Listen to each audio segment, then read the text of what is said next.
the Redmi Note 13 Pro Plus, quite big name. So it is having 6.67 inches of screen with 1800 nits of peak brightness plus 120 Hz of refresh rate is present in the phone.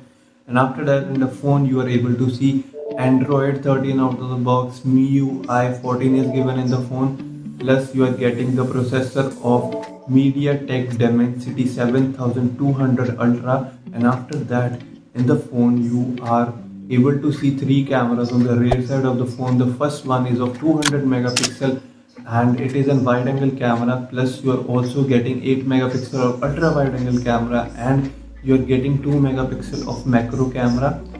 And after that, the resolution the video should be shot on this phone is 4K at 24 and 30 fps on the rear side. On the front side you are able to see 16 megapixel of camera which is able to shoot 1080p at 30 fps only, no other fps.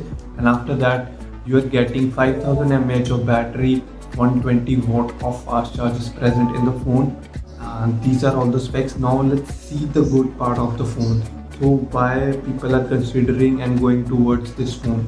So what are the good things of the phone? So the good side of the phone, what are the good things you are getting in the phone? So why actually is the phone that is like displayed in and presented in front of you and why it's blooming? So first of all, the screen is really good of this phone. You are getting 1800 nits of peak brightness and the 30,000 rupees, which is great, plus 120 Hz of refresh rate is also present. So screen wise it's really good. So for the screen and coloring wise, plus it's an AMOLED display, so coloring wise there won't be an issue, and it's an amazing 1800 nits under 30,000, which is good. Plus now you're also getting 5000 mAh of battery, which is a set a mark for the battery. Every phone should have 5000 mAh of battery, less than is like really less. So if you are an office or student, for that purpose you need this phone for that usage, then it's good. Like yeah, your 8 hours will never go anything in other than this phone. So if you are looking for like that purpose, then it is good.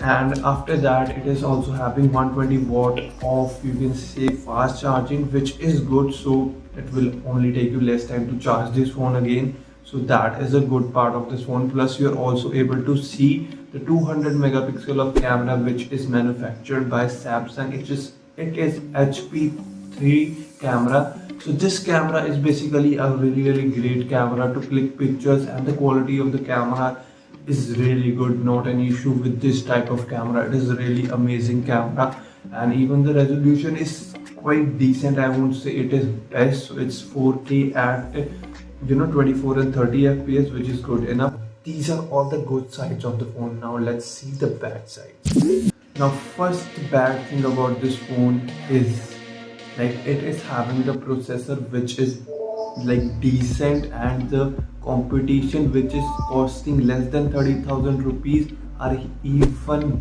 having better processor than this and even outperforming this phone. In terms of performance they are better, and in terms of other areas also they are really great. So they haven't done they haven't think about like how the competition is doing and how can we beat it, but they have actually like put the phone out. This processor is not really good. I recommend you other phones because this processor is really decent. If you want to play games, it will be lagging, and the Antutu score of this processor is 7,67,000, which is decent enough. And the next bad thing about this phone is it is having 2 megapixel of macro camera, which is useless to people, because why would you use that camera? And I have seen the 2024 phone list, and in that no phones are having macro camera which is of 2 megapixel. Like what even the people will use this camera for? 2 megapixel of camera, like why are you even giving this? These 2 megapixel of camera are like made and produced in 2021 in 2020 phones, but like you are in 2024, you have to produce like something greater, something better than the competition, then only the people will buy. The manufacturing should be good, the specs should be good, but 2 megapixel of camera. I don't like this thing about the camera.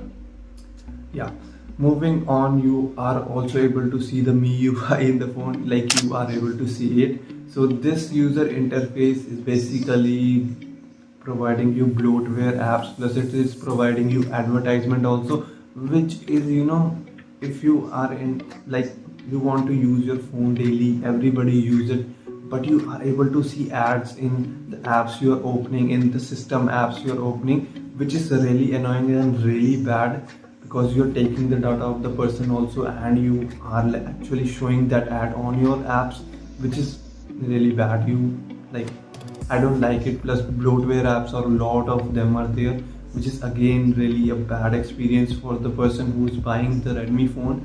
So like, cut down the bloatware apps. So this part is like in all the phones of, you know, Redmi.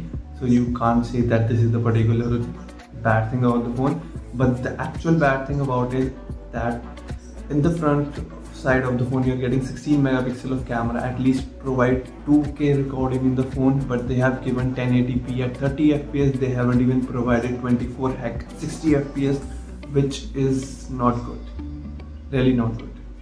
That's why what I recommend you is that do not buy this phone, because there are other phones that are costing you less than 30,000 rupees and saving you even 5,000 rupees and providing you more specification, more features and a better processor in even less price than the Note 13 Pro Plus. So don't consider this phone. That's my thoughts on it, because there is a phone, like I will give you a recommend you phone, so go for the iQOO Neo 7, because that phone is really, like, calm down, 5,000 rupees. So 5,000 lakhs, it is now 25,000 rupees. So you can buy that phone for 25,000, and that phone is really great and loaded with specs, loaded with the, you can say, processor. I'm currently using that, which is really good. Battery terms, fast charging, processor in camera terms, like, it is really good.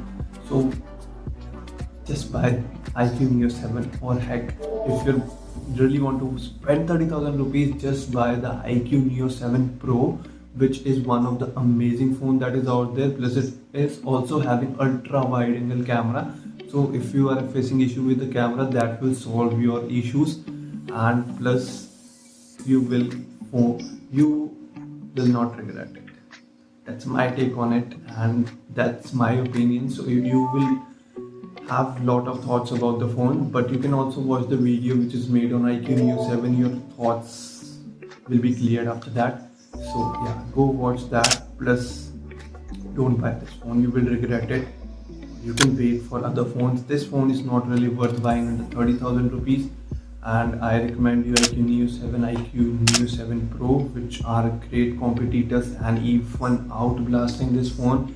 And these phones are even came before this phone, which is really good, and specs is good, everything is good. So go for the iQOO Neo series, don't go for this. That's my recommendation. So yeah, found this video informative, like the video, subscribe to the channel, hit the bell icon for notification, and yeah, see you in the next one. Thanks for watching. It's been Pranav and I'm signing.